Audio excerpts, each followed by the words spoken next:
Hello बच्चों, इस video में हम लोग फ्रिक्शन का एक प्रॉब्लम सॉल्व करेंगे। सो प्रॉब्लम देखिए लिखा हुआ है, मैं इसको पढ़ता हूँ।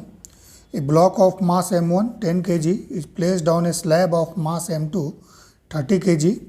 The slab lies on a frictionless horizontal surface. So ये m2 देखिए स्लैब है और ये m1 एक मास है जो स्लैब के ऊपर में प्लेस्ड है, और ये जो सरफेस है between m2 and the ground that is the friction less surface. The coefficient of static friction between the block and slab. इस ब्लॉक m1 और m2 के बीच में मीन्स ब्लॉक एंड स्लैब के बीच में कोफिशिएंट ऑफ स्टैटिक फ्रिक्शन जो है इस surface पर that is mu S equal to 0.5। Coefficient of static friction is 0.5 and that of dynamic friction, जिसको हम लोग काइनेटिक फ्रिक्शन भी बोलते हैं, dynamic friction mu K is equal to 0.15। ठीक है। ए फोर्स फर्स्ट केस है F equal to 40 newton and second case F equal to 60 Newton acts on block M1 one by one। F equal to 40 Newton then F equal to 60 Newton force M1 block पर लगाया गया। सो हमें find करना है कि block का acceleration क्या होगा, M1 M2 का एक्सलेशन क्या होगा, क्या M1 M2 का कॉमन एक्सलेशन होगा या डिफरेंट होगा, ये हम लोग को चेक करना पड़ेगा और कैलकुलेट करना होगा दोनों केस में separately. First F equal to 40 newton लेके चलेंगे, then F equal to 60 newton. So आइए सबसे पहले हम लोग चेक करते हैं F इक्वल टू 40 न्यूटन के लिए। ओके, सो फर्स्ट केस है F equal to 40 newton applied on M1। Okay, so सबसे पहले हम लोग चेक करते हैं कि क्या ये जो फोर्स अप्लाइड है is it greater than the static friction force, क्योंकि आपको पता है कि स्टैटिक फ्रिक्शन फोर्स जो होता है ये फ्रिक्शन फोर्स का मैक्सिमम वैल्यू होता है। ठीक है, अगर ये applied F static friction force से कम होगा इस सरफेस पर तो ये ब्लॉक क्या होगा, वो सेपरेट मोशन नहीं करेगा। दैट मीन्स उस केस में M1 और M2 दोनों साथ में मोशन करेगा।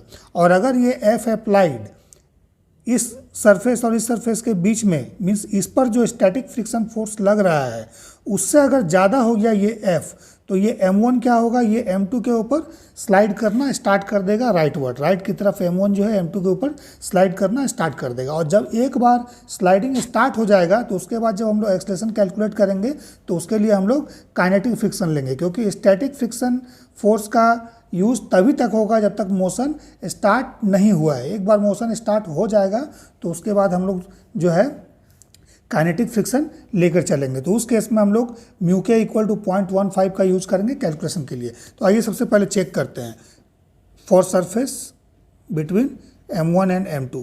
सो M1 है, ठीक है। सो इस पर देखिए, अगर F आपने फॉरवर्ड डायरेक्शन में लगाया है, मान लीजिए F इक्वल टू 40 न्यूटन जो फर्स्ट केस में गिवन है, ठीक है। सो इसमें फ्रिक्शन फोर्स क्या होगा, पीछे की तरफ लगेगा। So let it is the static friction force, तो क्या होगा म्यू एस इंटू एन होगा। तो इस सरफेस पर नॉर्मल रिएक्शन ऊपर की तरफ लगेगा और इसका M1G नीचे की तरफ होगा। ओके, सो एन का वैल्यू यहाँ अगर पुट कीजिएगा तो ये क्या आ जाएगा, फ्रिक्शन फोर्स बैकवर्ड डायरेक्शन में म्यू स्टैटिक M1G। इसका वैल्यू कैलकुलेट करते हैं। तो देखिए स्टैटिक फ्रिक्शन का कोफिशिएंट ऑफ स्टैटिक फ्रिक्शन का वैल्यू 0.5 है, M1 का वैल्यू 10 है और G का वैल्यू हम लोग सिंप्लिसिटी के लिए 10 ले लेते हैं। तो अगर इस तरह से हम लोग लेंगे तो देखिए 0.5 इंटू 10 5 हो गया, देन 10, ये 50 न्यूटन आपका आ गया static friction force, static friction force, static friction force. ठीक है, इन बैकवर्ड डायरेक्शन, इसको हम लोग लिख देते हैं इस तरह से F स्टैटिक सिंबॉलिक, ठीक है, 50 न्यूटन। सो देखिए बैकवर्ड डायरेक्शन का फोर्स जो है mu static N it is greater than F applied. ठीक है, सो क्या होगा, ये M1 ब्लॉक जो है वो सेपरेटली मूव नहीं करेगा, मीन्स M1 का जो स्लाइडिंग है वो M2 के ऊपर स्टार्ट नहीं होगा। ठीक है, सो ऐसे केस में अब क्या होगा, अब तो ये मूव नहीं करेगा लेकिन फोर्स तो लग रहा है। तो देखिए ग्राउंड सरफेस जो इसका है फ्रिक्शन लेस है, ये सरफेस जो है फ्रिक्शन लेस है, मीन्स इसके बीच में कोई फ्रिक्शन नहीं है। तो क्या होगा, M1 और M2 दोनों साथ में मोशन स्टार्ट कर देगा। सो अब आइए हम लोग निकालते हैं एक्सलेशन। तो एक्सलेशन क्या हो जाएगा बच्चों, both M1 and M2 will move together, both M1 and M2 will move together if force applied is 40 Newton. ठीक है, सो कैसे करेंगे, F इक्वल टू, इसको एक सिंगल ब्लॉक हम लोग मान लेंगे। सो M1 plus M2 total mass हो गया, then acceleration A। Okay, so acceleration की वैल्यू क्या होगी, it is F by m1 plus m2, okay, F by m1 plus m2। So F का वैल्यू देखिए 40 है और m1 का वैल्यू 10 और m2 का वैल्यू 30 kg। सो ये कितना हो गया 40/40, सो 1 मीटर पर सेकेंड स्क्वायर।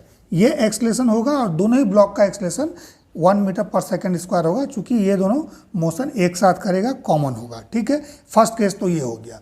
अब देखिए सेकेंड केस में जब आप F equal to 60 newton apply कीजिएगा, सो देखिए हम लोगों ने यहाँ पर स्टैटिक फ्रिक्शन फोर्स का वैल्यू हम लोगों ने कैलकुलेट किया था। F स्टैटिक कितना आया था, this is mu static m1 g, okay.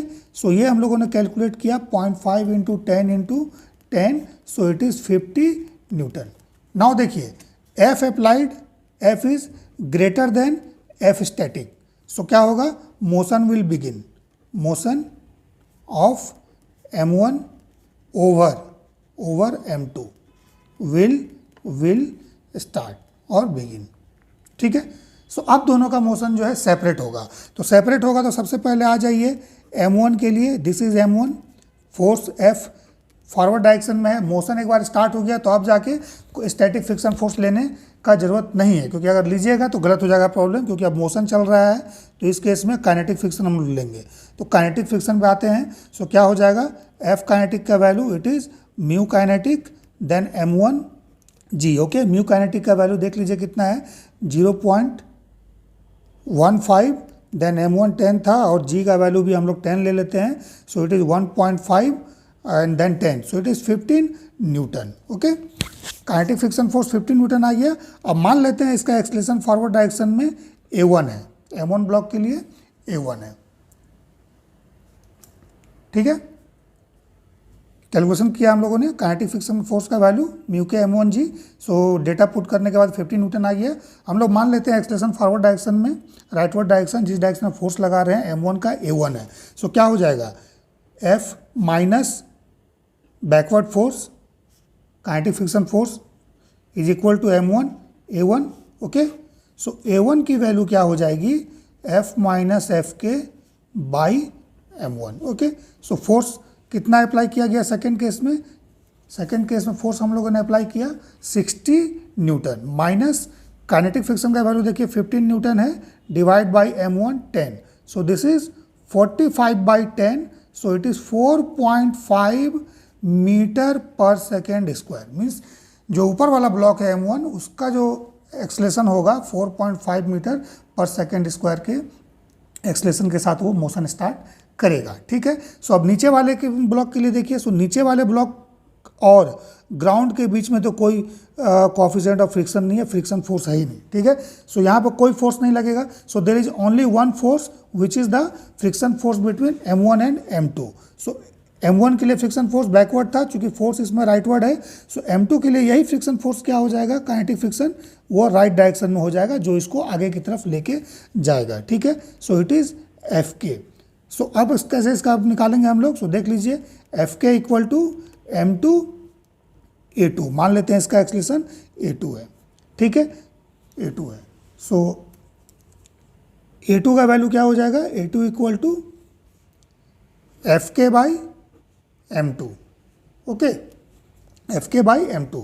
Fk का वैल्यू हम लोग पुट कर देते हैं, it is 15 newton divide by m2 is 30, so it is 2 times cancel out, so it is 0.5 metre per second square. तो देख लीजिए इस केस में दोनों का एक्सलेशन डिफरेंट होगा। सो फर्स्ट केस में जब F हमने 40 न्यूटन लगाया, सो दोनों का मोशन एक साथ हुआ, और सेकेंड केस में जब F इक्वल टू 60 न्यूटन हमने लगाया, सो दोनों का मोशन सेपरेट हो रहा है, ठीक है। सो आई होप ये कंसेप्ट आप लोगों को समझ में आया होगा।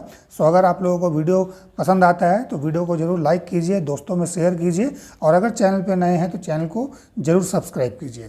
Thank you.